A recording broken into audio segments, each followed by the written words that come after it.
Vaughn, are we on? We are on. Okay. Let me have your attention, people. You guys keep making noise. I'm going to raise the price. Then I wouldn't have anybody here. Last week we were signing cards for a few people who were in the hospital, and unfortunately, Claire Floyd Gaiman, I think, passed away that same night, or the next day. So we're just going to take a moment of silence, not only for Mrs. Gaiman, but also for Corky Hemingway. Take a moment.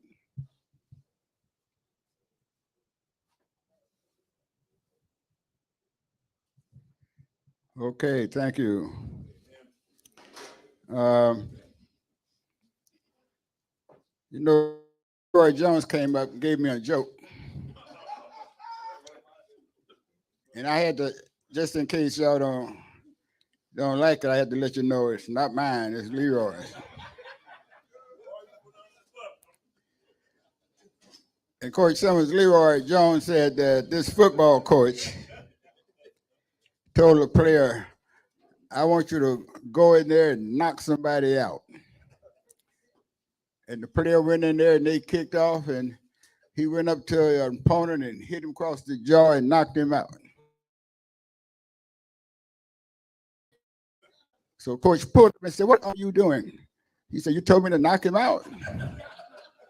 So when the player went back to the bench, Coach whispered to assistant coach, good thing I didn't tell him to go kill somebody. All right, in that case, that's my story, not Leroy's.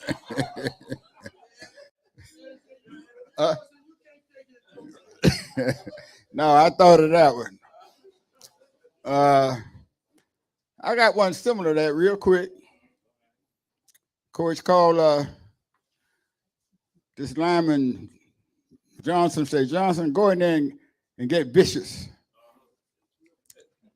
You Rattlers know this one. And the player went in the huddle and said, they said, who you in for? He said, I'm in for vicious. Now, that's a true story. That actually happened.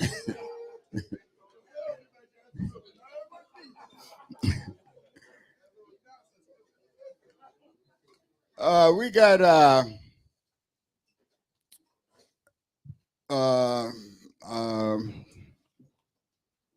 Dr. Leela Walker having a senior moment. I don't want you to, I'm going to call you in a moment, Dr. Walker, but real quick, Dr. Walker, I think I heard the person I'm about to introduce. She kind of talks tough to Coach Simmons sometimes. And sometimes she'll talk, you think she's fussing at you, but she's not, because she loves Coach Simmons. She loves Florida A&M University. But if you do get an argument with her, this is a good time to beat her up. And I shouldn't talk about people who are having health issues, given my health issues. But Reverend Wilson, you don't know how glad I am to see you today. She has no business being here. She can hardly walk. She's been in the hospital. She told me the last time I called her that she didn't know when she'd be back. And that she is sitting right over there, folks.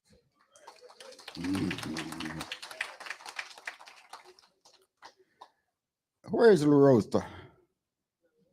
Lois. No, LaRosa. Is that LaRosa? Don't look like. Well, LaRosa, it's been a long time. No, ain't no glasses gonna help. This is our situation. I'm very pleased to see the president of the Delta Kappa Omega chapter of Alpha Phi Alpha sorority. Alpha Kappa Alpha sorority. Alpha Kappa. I'm sorry, LaRosa. I'm sorry, I got my glasses on.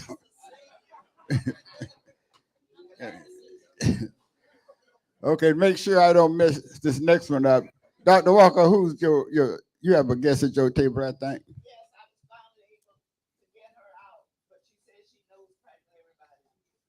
Hmm.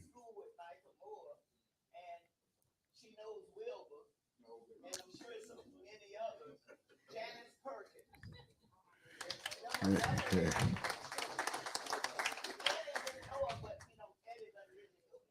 Good. Church, church is not a building.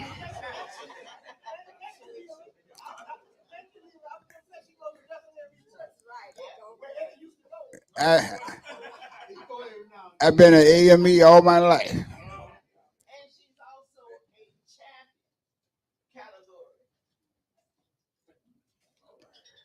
LaRosa, I know you're a life member of Alpha Kappa Alpha. Are you a life member of Boosters as well? Somebody told me they thought you were. Oh, okay. Good. Very good. By the way, how's Irma?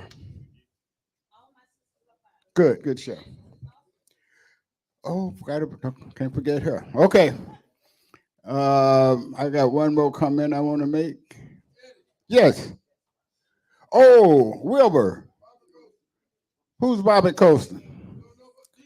No. Where's Bobby Colston? Let's welcome Bobby Colston, people.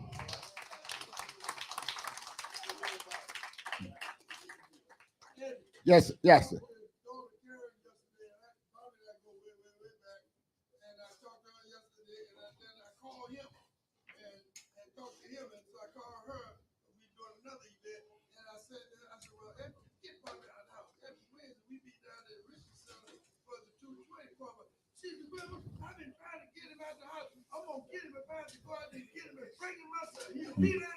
All right, all right.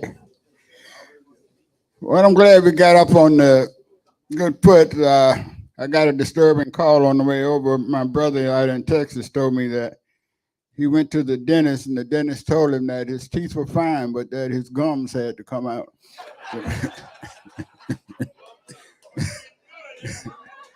All right, I'm a, I'm a,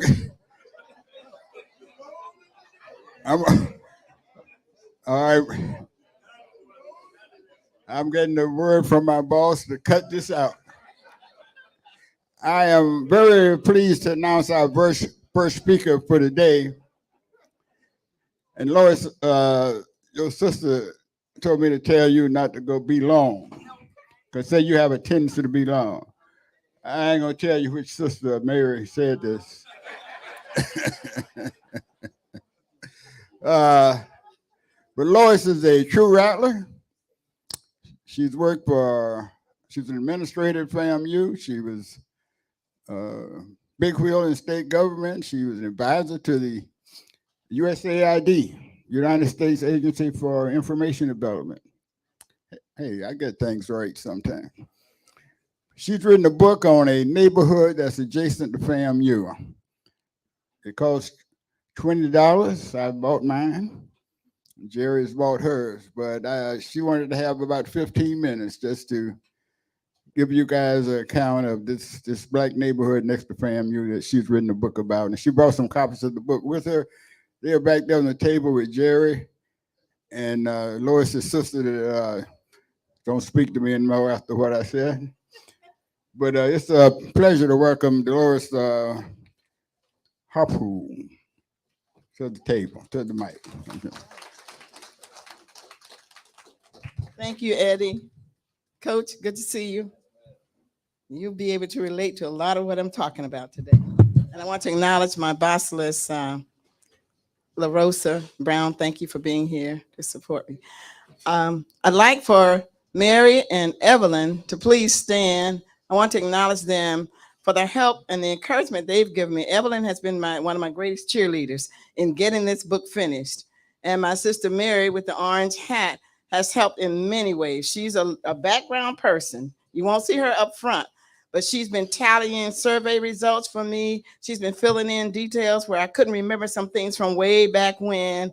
And I certainly want to acknowledge Geraldine too for her support and her help in selecting a publisher for this book. Okay.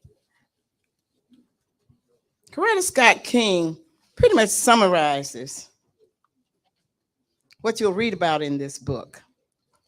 And she made the statement, "My story is a freedom song from within my soul. It is a guide to discovery, a vision of how even the worst pain and heartaches can be channeled into human monuments, impenetrable and everlasting. Human monuments," Coach Simmons. So again, she pretty much summarizes what I attempted to do in this book titled The Life and Legacy of Allen Subdivision, an African-American community from the early 1900s to 2015.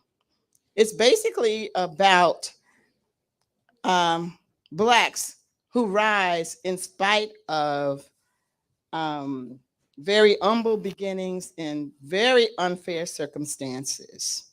The setting for this book is one that I'm sure you all know. If you're African American, and you'll find out as I talk a little bit later, I'll be talking about some things that have been documented for Allen Subdivision that I'm sure you all could be documenting about the communities in which you grew up. Certainly, we'll be talking a little bit about some of the experiences we all had in common at FAMU.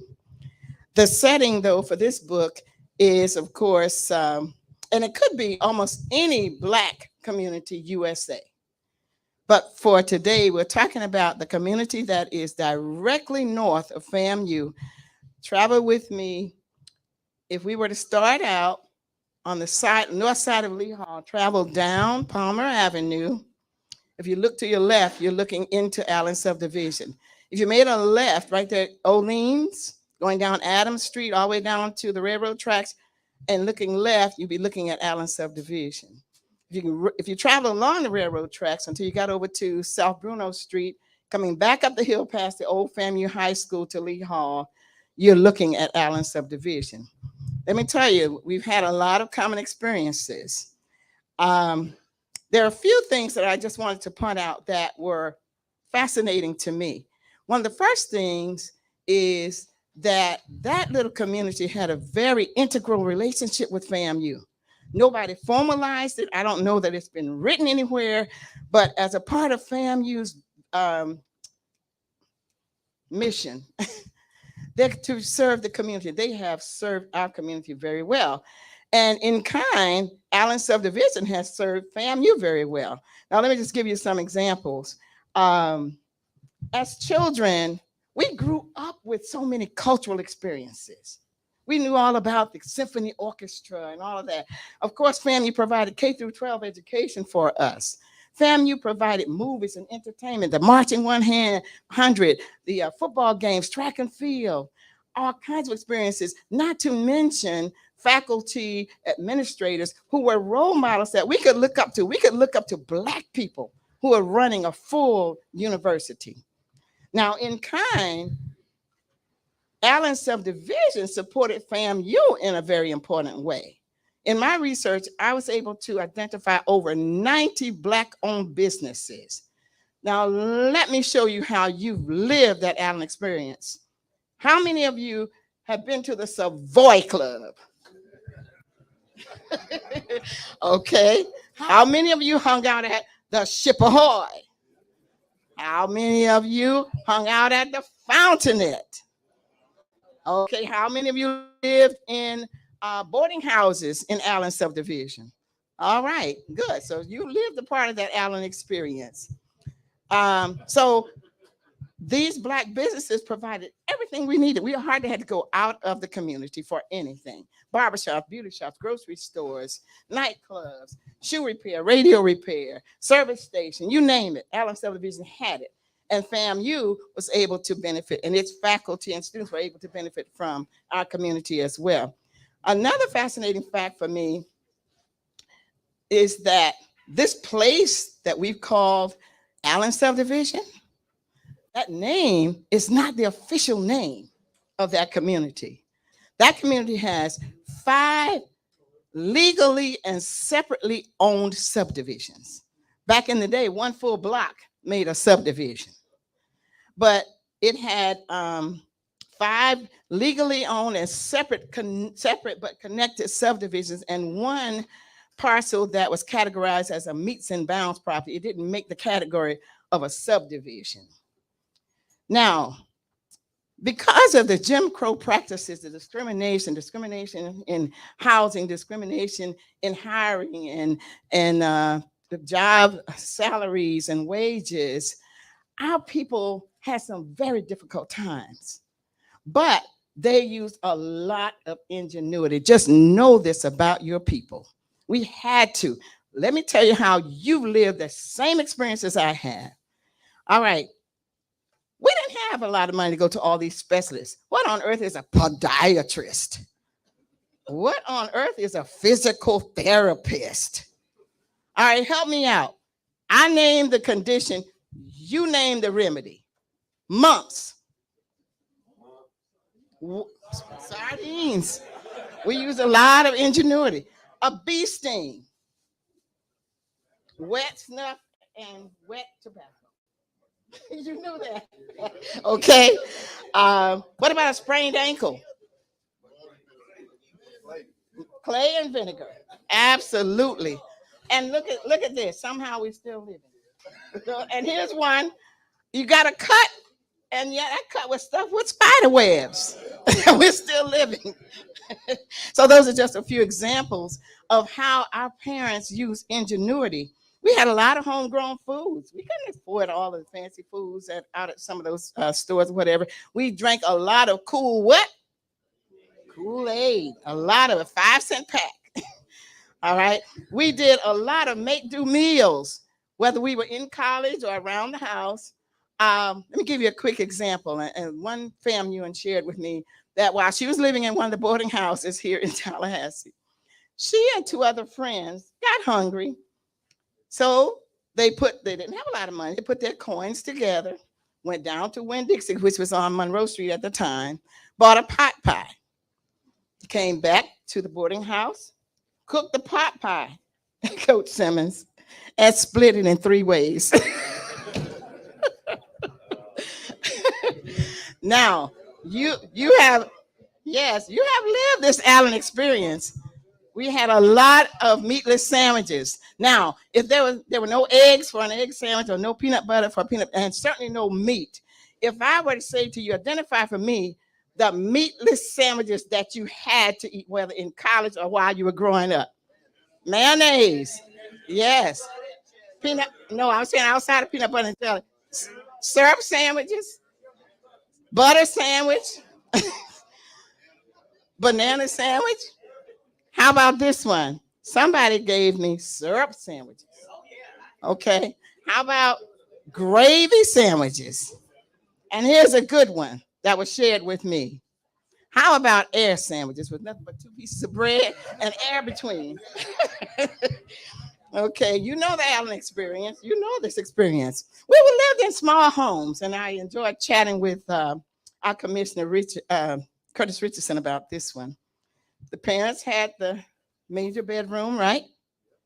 And if you had a bunch of kids in your family like we did, those kids were crowded into one bed. Can you imagine the question that was often asked when they woke up?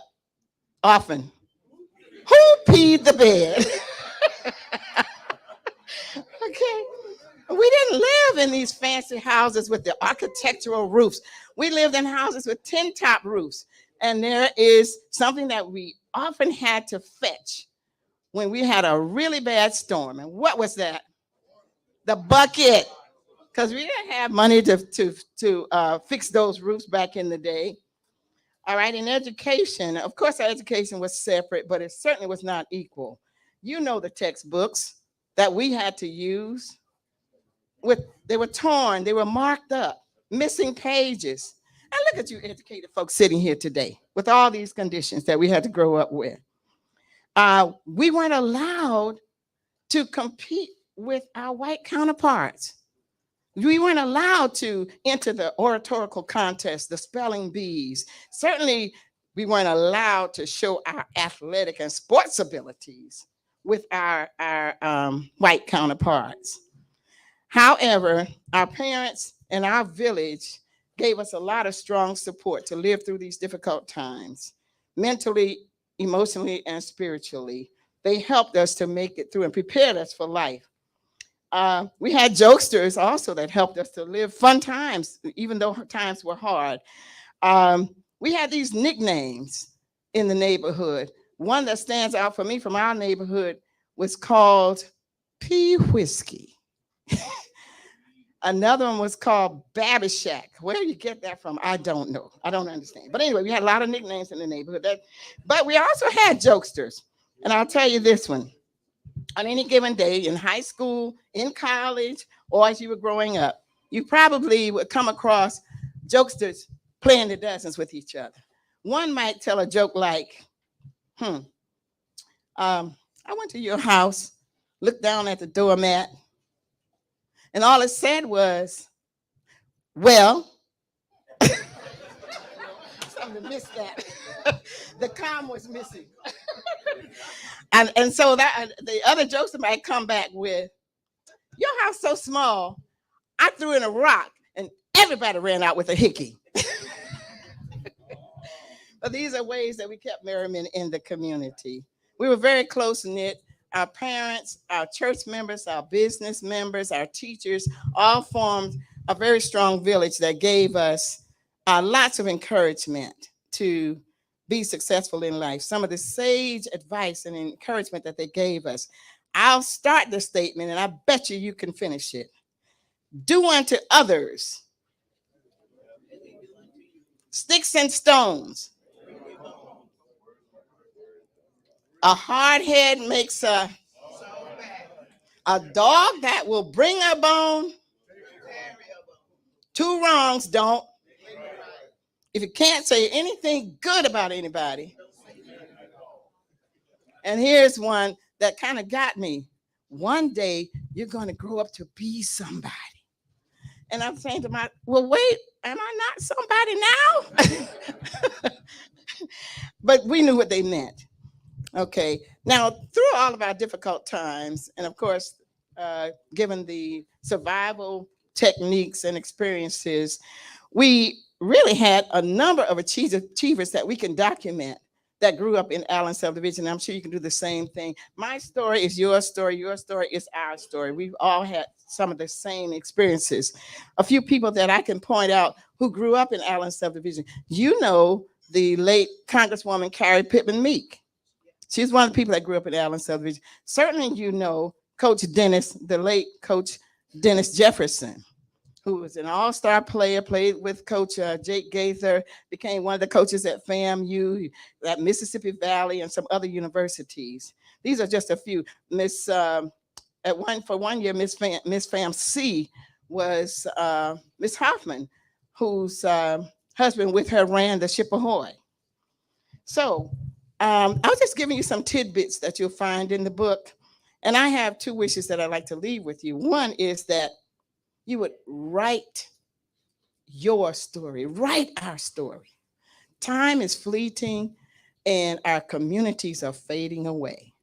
So we need to document for our youngsters the difficult times that we came through, the survival techniques that we came through that helped us to be sitting here as professionals today.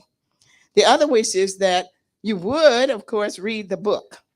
In it, you'll find more details about the challenges we experienced, the survival skills, and ultimate successes that people from Allen Subdivision were able to achieve. This book clearly validates the value that Allen Subdivision and other Black American communities have brought to the entire American landscape. So I would hope that if you were to purchase the book, either today or online, that you will be enlightened, you will be entertained, you will be uplifted as you think about the resilience of our people and the contributions that we have made as we have experienced not just his story, but our story, I thank you for your attention.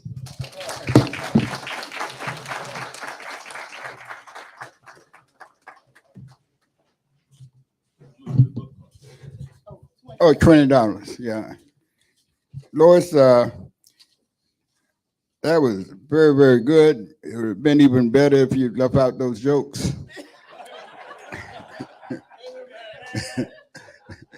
But when I heard those jokes, I said she must be related to Leroy.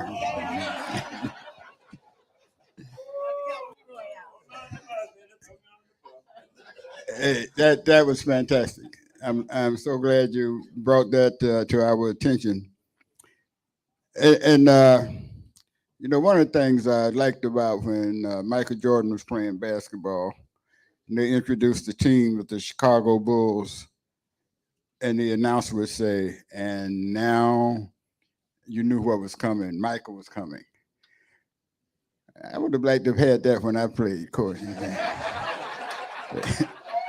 And now that was a great introduction.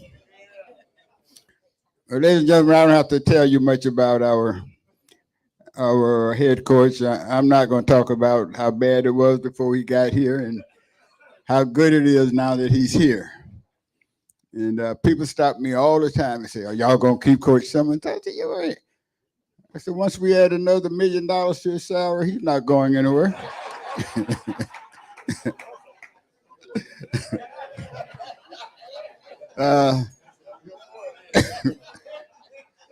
Ladies and gentlemen, the head coach of the Florida A&M University Rattlers, Willie Simmons.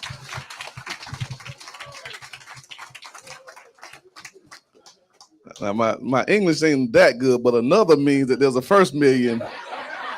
So I'm waiting on that first million.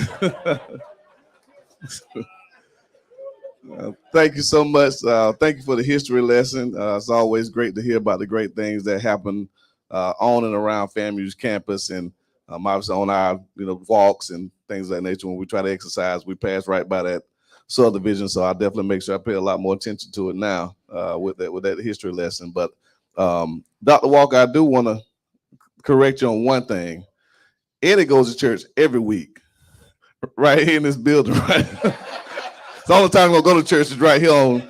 We're in the church right now, so this will suffice for him. So he said this feels on the church he'll go to. But again, it's always an honor and a pleasure to be here. Of course, saw my buddy when I walked in, familiar face, and definitely great to see you doing better. And I hope to continue. Well, we'll continue to pray that you make a full and speedy recovery. And again, obviously, just great to be back from spring break. The guys were able to enjoy a week off and go and recharge. And we got back yesterday and looked like a typical first day back from spring break. And so it was a little rusty in some areas. But again, the guys are flying around doing a really good job. So, but again, y'all are not here today to hear me talk. Obviously, at the end, if need be, I'll answer some questions about the team. But definitely want to come today to introduce the latest addition to our coaching staff. We're very honored, very blessed to have this gentleman join us. About a couple of months ago, Coach Barassa came to me and told me that his alma mater, Youngstown State, had reached out to him about coaching receivers there. And after spending 5 years here, helping develop Xavier Smith and Chad Hunter and Marcus Williams and K-Dot and some of those guys, he had the opportunity to go back to his alma mater, which we definitely gave him our graces to do that. And so obviously when you lose a coach, you go on this fast track to try to replace him with someone who's going to maintain that same level of excellence and then even elevate you, to that next level. And so had the opportunity to reach out to this gentleman, and thankfully for me, I've known him the vast majority of my life. We met way back in 9th grade. We were both, pretty good athletes back during that time. And, I was over in Quincy making waves as a football, basketball, and baseball player. And I kept hearing about this gentleman over in Tallahassee, AC. That's all I kept hearing about was AC. It's like, Willie, you're the second best sophomore in the Big Bend area, but AC is the best. So I'm like, who is this AC dude everybody keeps talking about? And you know, we finally start playing against each other, had a chance to play AAU basketball together, and just immediately you know, bonded right away. You know, you see like-minded people who are just driven, have the same goals and same vision that you do for their lives. It's always great. And so he's been on this coaching journey just like I have for the last, you know, 16, 17, 18 years, and had a chance to bring him back home. He's a hometown product, grew up right here, probably ran around these parts growing up, you know, went to Nims Middle School, Ricketts High School, and so now we're definitely bringing him. Glad to have him back on the Heights of Seven Hills, and his energy is infectious. Just, you know, if you're able to come out and watch practice or be around him in the meetings, you know, he's a ball of energy. We practice early in the morning, like I said, 6:30 on the field, and he's wide awake at 5:30.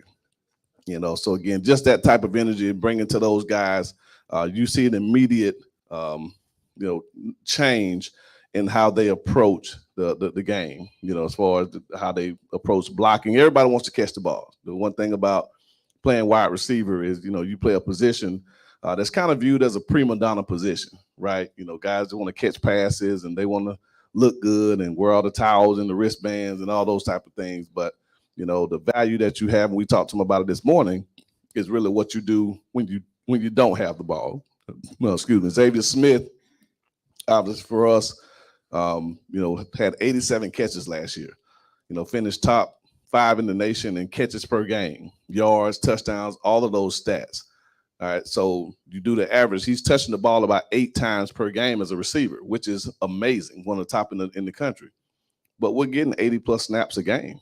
So you think about the numbers, that means on 70+ plays, he's not touching the ball. So what is he doing with those other 70 plays that impacts the game? And that's the challenge for any receiver coach, because you're coaching a group of guys that they're, in their mind, they want the rock. Right? They want to be a rack boy, which means run out the catch. They want to be the guy that makes the big play.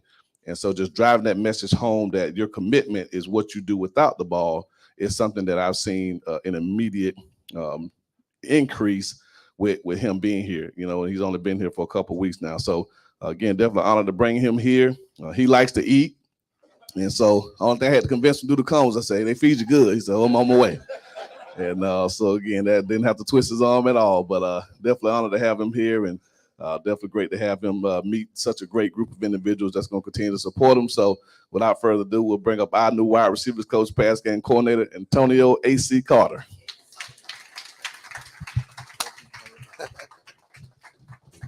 Hey, don't let Coach fool y'all now. Don't let it fool you. Man, I'm so happy to be here. Thank you guys so much, Coach. Thank you so much for the introduction. Thank you for let me tag along with you on today. But welcome. I'm excited to be home. I tell you that now. I am. Hey, like he said, it wasn't easy to get me. And when he called me and said, AC, you ready to come home? I think I was here before he hung the phone up. Well, I tell you, my mom is a Florida A&M graduate. I'm from right here, Tallahassee, Florida. Went to Bond, Nims, and Ricketts. Right there in Holton Street Projects, that's what we call it over there. You know, my grandmother grew up right there on St. Mark Street, right there and over there on the south side. So I'm super, super excited to be here. My mom, my dad, my brothers, my aunts, my uncles. One of my uncles here now, my Uncle Jarvis. So good to see you, Unc. And so I am so excited to be home. You know, I haven't been home since I left in high school, and went to school to play at the University of Alabama. I had a phenomenal career.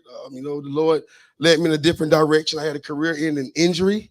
I had surgeries on my leg, but you know, the Lord said, I got something else for you. You know, it ain't to go make the big bucks in the playing the game.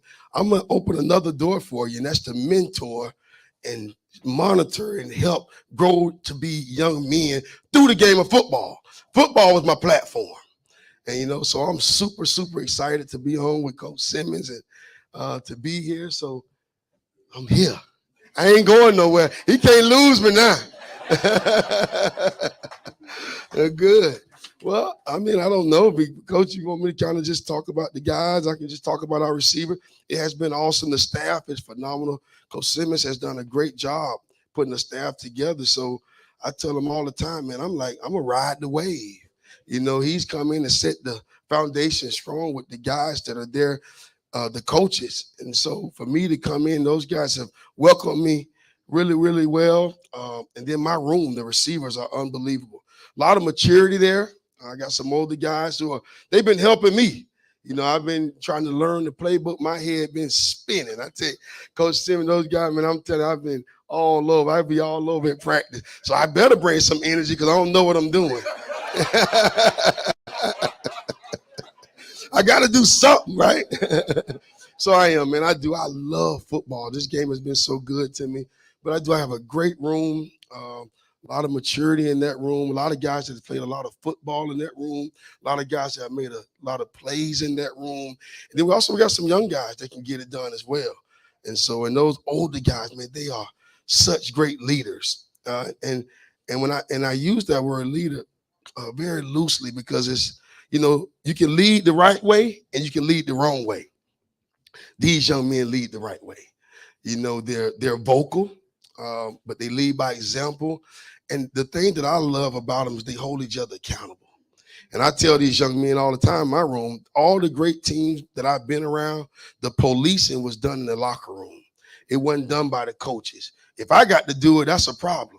You guys should be controlling the accountability in the room. So I have really, really enjoyed coaching those young men since I've been there. They are very receiving to what I'm asking them to do each and every day. They bring the right mindset. Of course, I'm you know, I got a little bit different juice than they have. So I tell them all the time, man, if I inject some of me in y'all, it'll hurt you, you know. But they do, man. They love the game. They work their tails off. Again, but that's the culture that coaches set there. That if you don't work hard, you don't do what you're supposed to do, you ain't going to be here long. And it ain't going to be that he's kicking you off the team. You're going to get rid of yourself.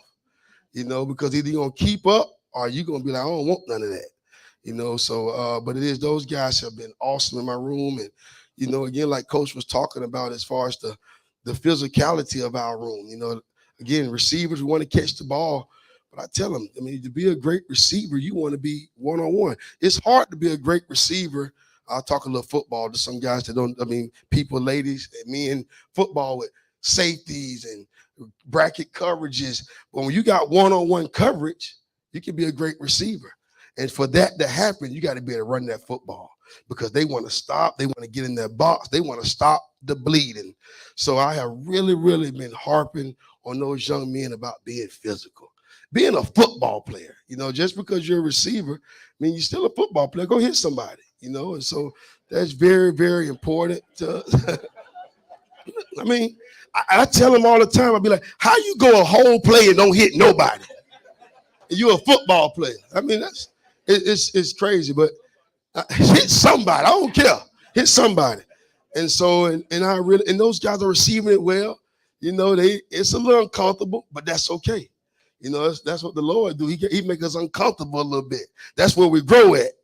And so, and that's exactly what we're doing in that room. We're just really just installing those guys to be physical and to play the game the way it's supposed to be played. And again, they're receiving it well. They're doing a great job, and I ain't letting up on them. I told them they're going to dream about me every single night. They're going to be like, oh, Coach Carter, where he at? And so, but yeah, man, but it has been awesome. But not just in my room. I mean, all those guys. We got a phenomenal football team. Just being around those young men in the last couple of weeks, like Coach say, has been, I mean, it's unreal, the culture that is set there. And I've been a lot of places. I've been blessed to coach some really great programs, been under some great head coaches. Coach, just a little bit about me.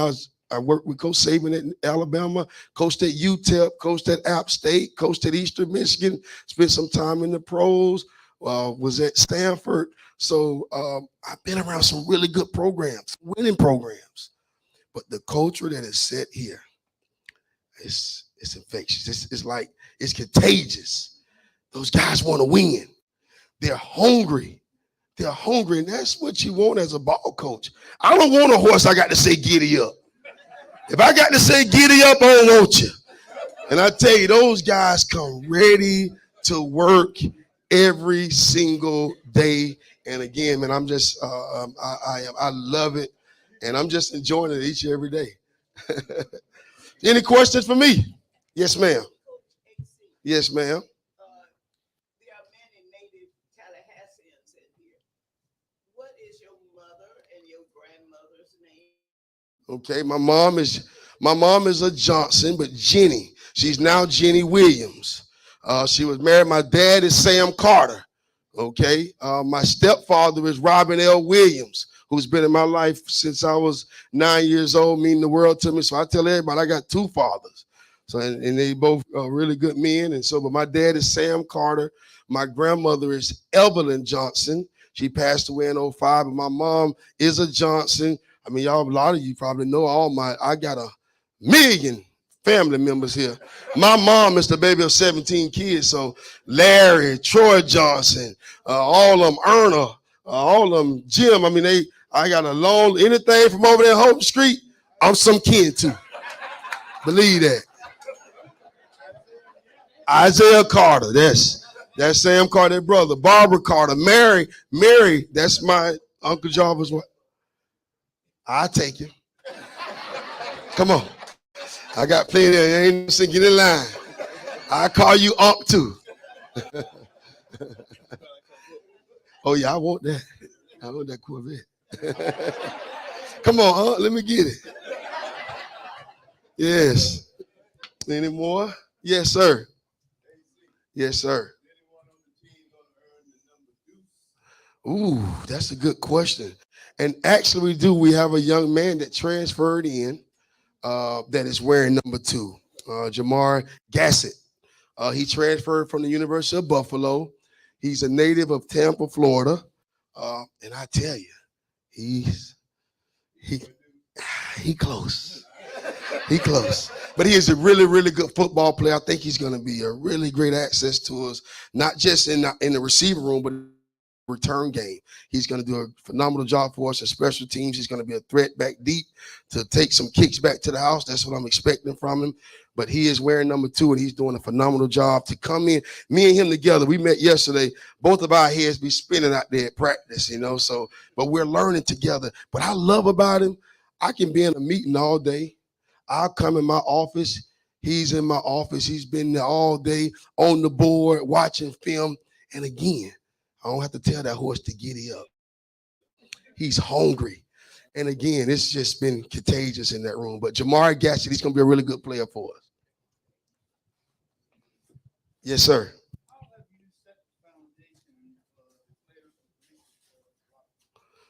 Well, I think Coach Simmons has done a great job of that. I think I'll let him as far as the team. But in my room, from what I've seen and experienced and heard and observed through my time being there, is again the leaders in that room. I got 4 guys that has a lot of playing experience. 3 guys already graduated, have their degrees. So their maturity, they understand, and them buying in and embracing the process of what Coach has set forth. And so in my room, I think those guys have done a great job of just following the lead of Coach Simmons and the staff. And again, the staff has done a phenomenal job as far as what I see. They're professional every day. They're organized. They're teaching and they're mentoring. It's just not about ball. And so I think that's, from what I've seen the last couple of weeks, that foundation that Coach Simmons has set.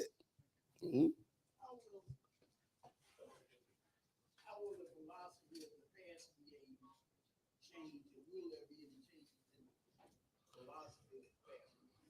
Well, I don't think Coach, remind me, I don't think it's the philosophy is changing. Each year you want to evolve. You want to do something different. You go back. So what we do as coaches at the end of the season, we go back and watch everything that we have done. We self-scout is what we call it.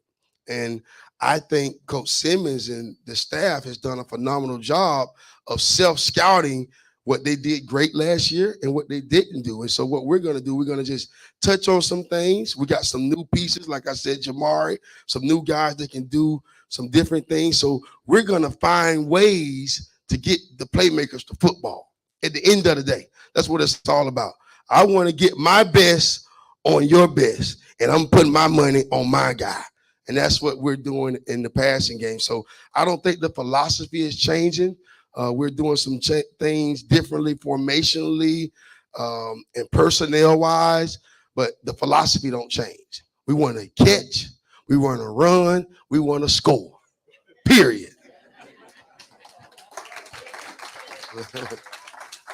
Yes, sir. Oh, man, we got them from big to small. But I tell you what, they all can play. And they do. We got Manny Go, who's a 6'3", long, rangy guy.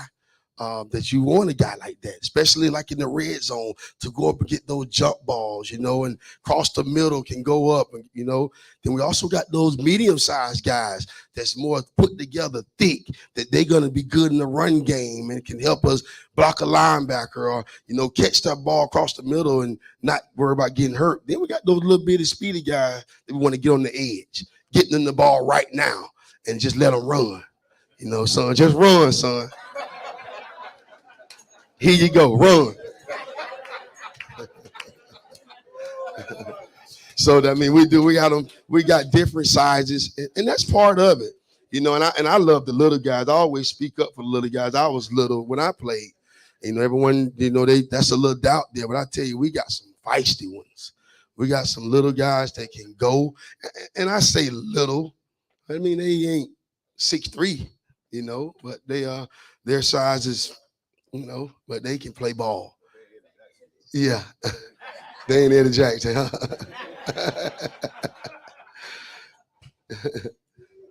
Anymore. Well, again, I am. This is a blessing. Again, I just want to make sure that I let Coach Simmons, let you guys know the support. Thank you so much for all over the years. I grew up going and watching FAMU play and walking to the games and going in free at halftime. And so I ain't had no money. My mama ain't had no money. My grandma ain't had no money.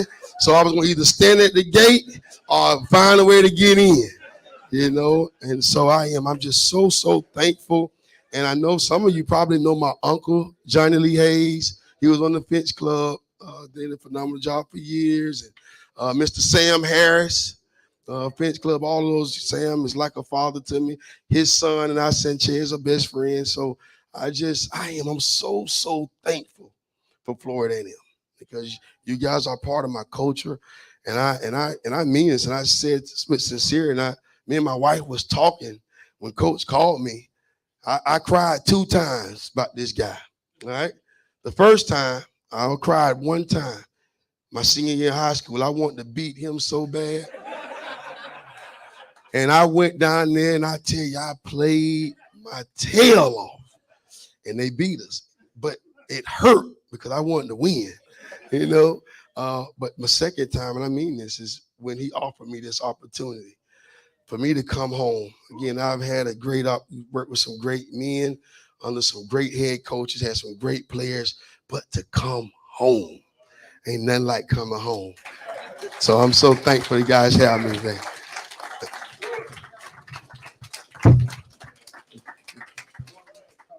Oh, come on, yes. I was just gonna take a couple of questions if they have. Okay. Okay. Any questions for me before we break out of here? Oh, Isaiah. So Isaiah's actually in town. He came to practice yesterday morning. Showed up late. I got on about that, but no, he came in and he looks great.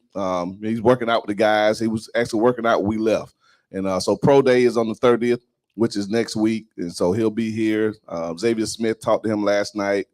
He'll be coming up sometime next week, and so all the seniors, the guys who just exhausted eligibility, will be back in town next week for Pro Day. So we anticipate all 32 teams being here. And so, again, Isaiah did a phenomenal job up in Indianapolis at the Combine. All his times were top 10 in his position group. and his name is buzzing really high right now. Of course, talking about small receivers, Steve Smith, who's one of the best, quote unquote, small receivers ever played the game, has really gotten behind Xavier Smith.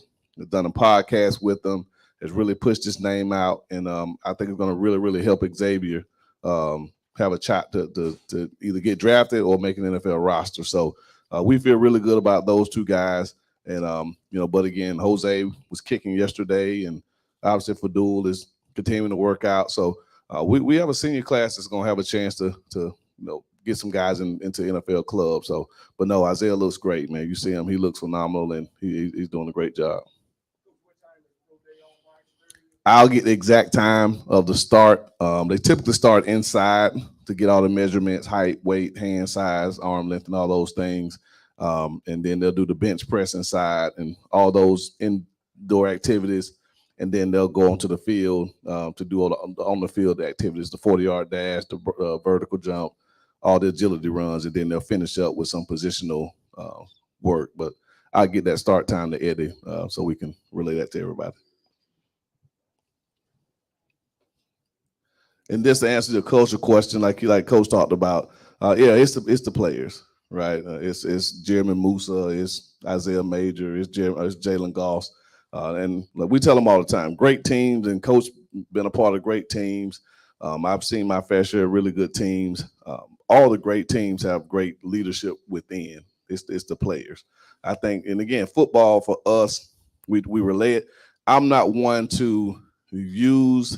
I really don't like to use the military analogy. There are a lot of people who will, talk football terms in terms of the military. Like what they do is totally different than what we do in the sense of they're literally risking their lives to save our country.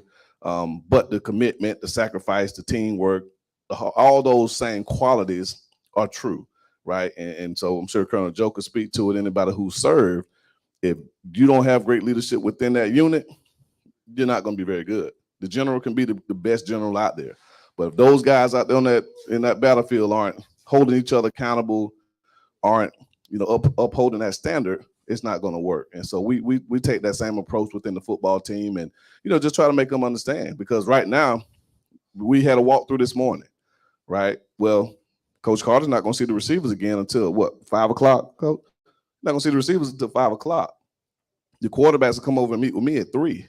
So from 8 a.m. to 3 p.m., we're not around those guys, but they're around each other. So what are they doing to hold each other accountable during that time? Who's making sure that my buddy's going to class, right? That's the leadership because when we get through a walkthrough, some of us have class to get to.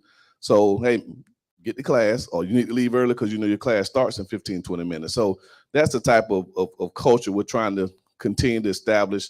And the team you see in the fall, that family we talk about, that's what it means. It means we hold each other accountable to the standard that's set forth, and that's got to be player led. So we have a really good group of leaders on the team that's holding everybody feet to the fire about the things that we're trying to get done.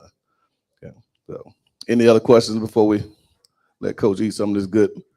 Make sure you got your plate. Coach been to Olean's probably 10 times since he's been here, so he gonna be the pudgiest receiver coach in the country. If he don't slow down, he won't be demonstrating. He wears his cleats to practice. You come out to the practice, he got his cleats on. I ain't seen him demonstrate a drill yet, though. We just got him on. So, but now, Coach, I tell you what, Coach was a phenomenal player during his time, and had he not had that devastating leg injury, he definitely would have been the guy to realize that dream of playing in the NFL as well. But good Lord bless both of us to be able to impact young men in this community. And I'm just looking forward to being able to continue to impact this community with guys like Coach Carter, Devin, the local guys that know what it means to uplift the South Side. And that's what we're really, really excited about. So we look forward to, again, we have practice again tomorrow morning. Our first scrimmage is Saturday, I think at 2:30. And of course, Be Out Day will be Saturday as well. So there's a lot of events going on this coming Saturday. And then so a baseball game, there's a lot of events. And then obviously the spring game, April 15th. And then we'll have our annual draft again that Wednesday, I think that's the 12th. we'll have our draft again. And then, Eddie, what did we do last year? We had the raffle for the head coaches. What was the drawing we did for the head coach? To be the honorary coaches. Got another senior moment you can't remember? So we'll figure something out then. So I know we drew from a hat last year and had a couple of, so we're gonna do the same thing and have our honorary head coaches, and of course we're gonna see if we can top that great pregame speech that was given last year. So she set the bar really, really high. I'm just gonna tell you, she made me want to strap it on. The helmets on when she gave that pregame speech. So it's gonna be a big deal. No, he'll be here for the spring game. Mm-hmm. And I think Ocho's supposed to be here for the spring game as well. So he'll it's gonna be a big day. A lot of events. The Marching 100 will be there in attendance for the spring game, and it's gonna be a really, really fun day. So, but say it again now. Oh no, we're putting out offers, to recruits, and again, I'm not gonna break any rules and name anybody, but there's a young fellow who is not ready to be a Rattler just yet. It's gonna be a while before he might be AC's son's Josh age.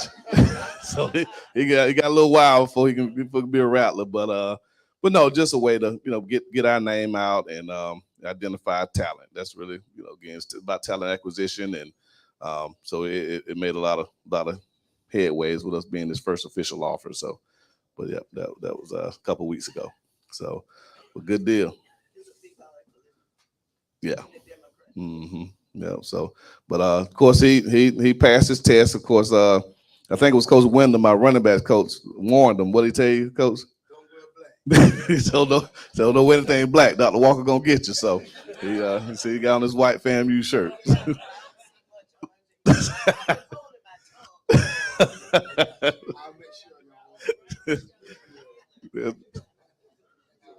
Well, we're gonna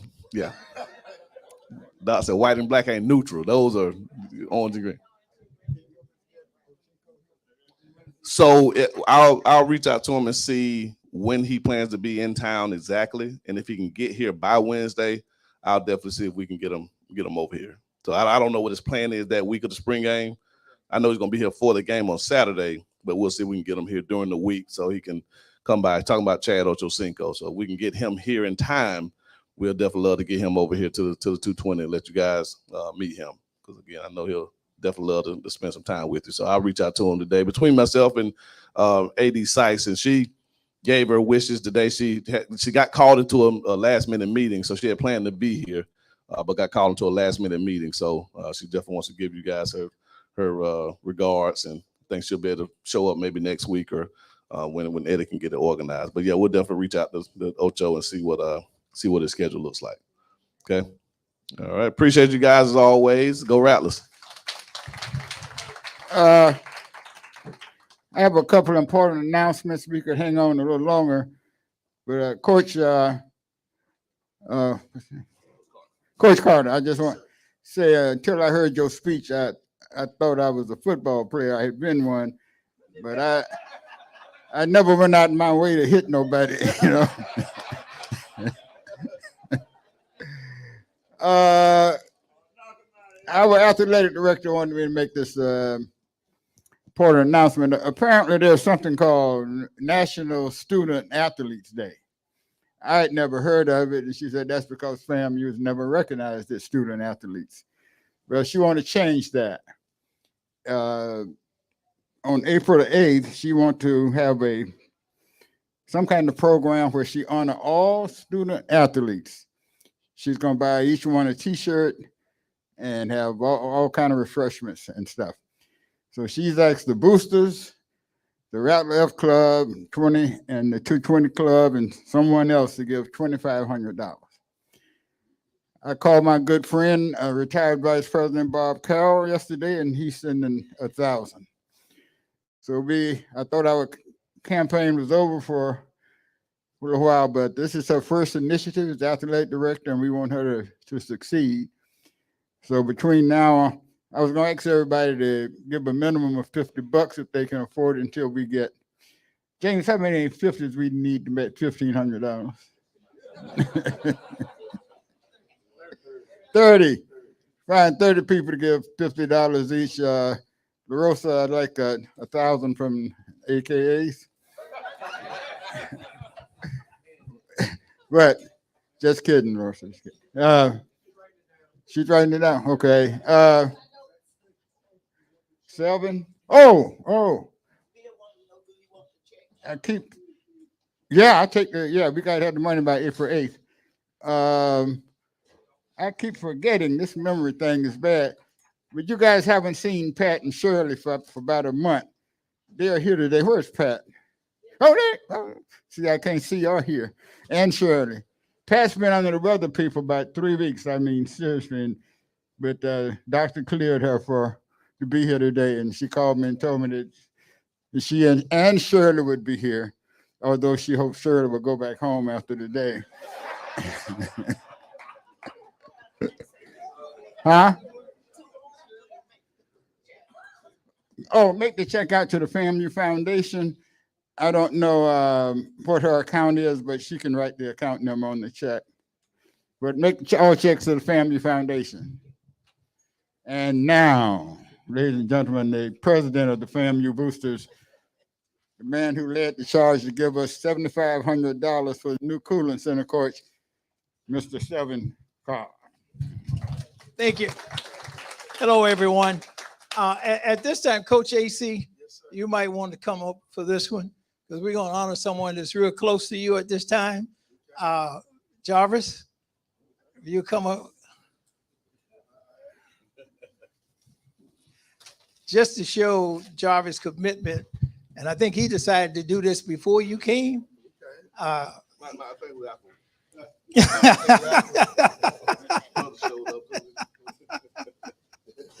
Okay.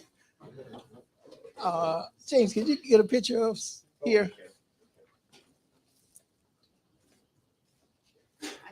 Oh, okay. I will let our membership chair. At this time, we would like to present Mr. You got to take the plastic off. Okay. All right. This is for Mr. Jarvis Rozier, who is our new life member of the Rattler Boosters. And congratulations. Thank you, sir. Okay. Thank you. You're right. All right, appreciate it. This just shows his commitment to our student athletes at FAMU. Yes, and he's also leader of the Buffalo Soldiers. Anything else I may have forgotten? He's also Coach AC uncle. We'll say that again. Okay. All right. Okay. All right. Okay. Jarvis has done something else. Oh, Jarvis has done something else. Is Jarvis? Well, he's back to his seat now, but you can still say it. Oh, yeah. I don't need a mic. It can hit me from wherever he is. Not many of us know that during the Civil War, when the Confederate soldiers surrendered at Appomattox, there were over Appomattox. That's what I said. Appomattox. Yeah. There were over 4,000 Black Union soldiers at Appomattox, and General Lee was trying to find a way to break away. They had them surrounded. He was trying to break free. There was one chance for them to break free, one road left. And they assigned all of the Black troops to that road. And when the Confederates tried to leave late that night, the Black soldiers, who many historians say fired the last shots in the Civil War, forced them back into where they were hiding. And so what great history we just don't know about, but Jarvis has kept the history of the Black soldiers alive and what they've done over the years, the Civil War, the Buffalo Soldiers. And he's done it for how long, Jarvis? 12 years, has a party, a dance and a parade, all kinds of stuff. But he needs to be recognized for that. So let's give Jarvis a hand for what he did.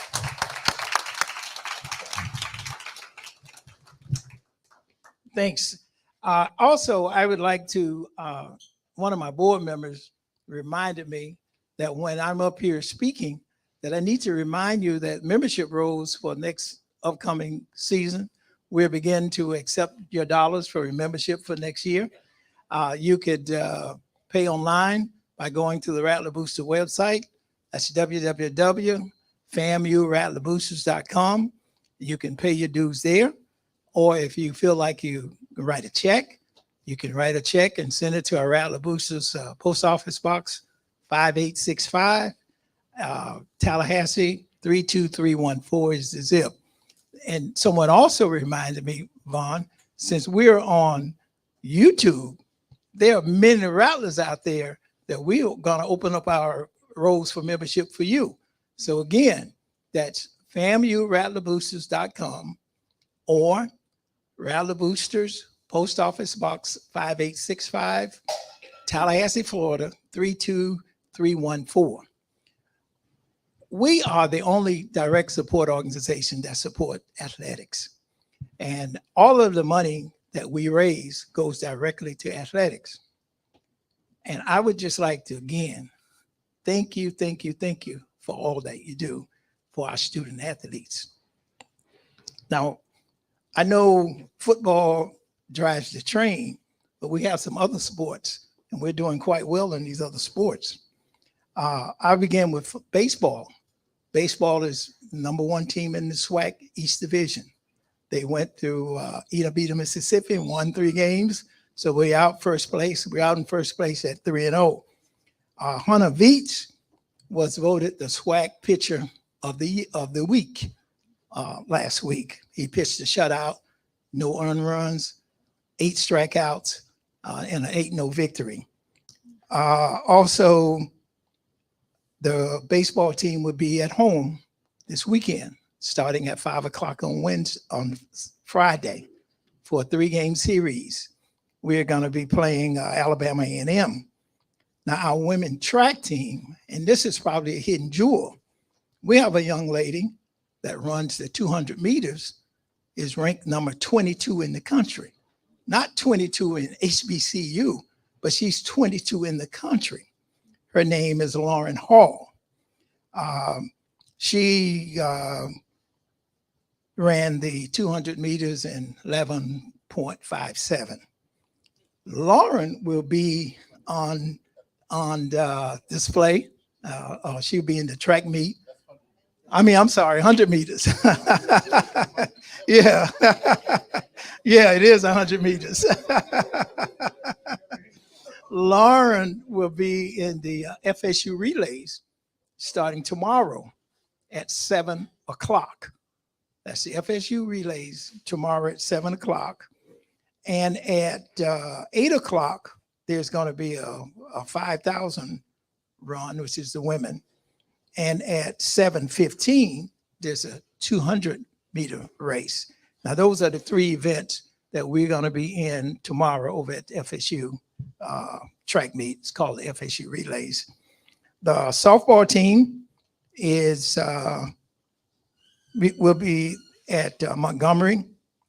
They start on Friday playing Alabama State as a 3-game series. The women tennis, again, first place, Eastern Division, 6-0 record. Hadn't lost a game yet. They will be playing, they're going to be in Louisiana at Southern Saturday at 11 o'clock. And they had a game on Sunday, but I understand that it's been canceled. So again, our Olympic sports are doing quite well, and we really need to get out when we can to support them. Again, join Rattler Boosters, www.famurattlerboosters.com. You want to write a check, Rattler Boosters, Inc., Post Office Box 5865, Tallahassee, Florida 32314. I thank you for everything you do for our student athletes. Eddie?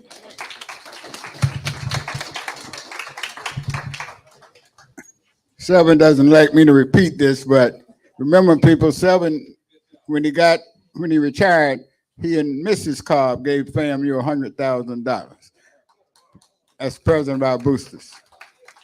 Vaughn, can we post the address of where to mail a check if they want to contribute to National Student Athlete Day on the for the YouTube audience? How about giving it to Wilma? I have a tendency, yeah, people tend to steal it from me when I have checks. Question. They tell me you go to a place called the Hub. That's on campus.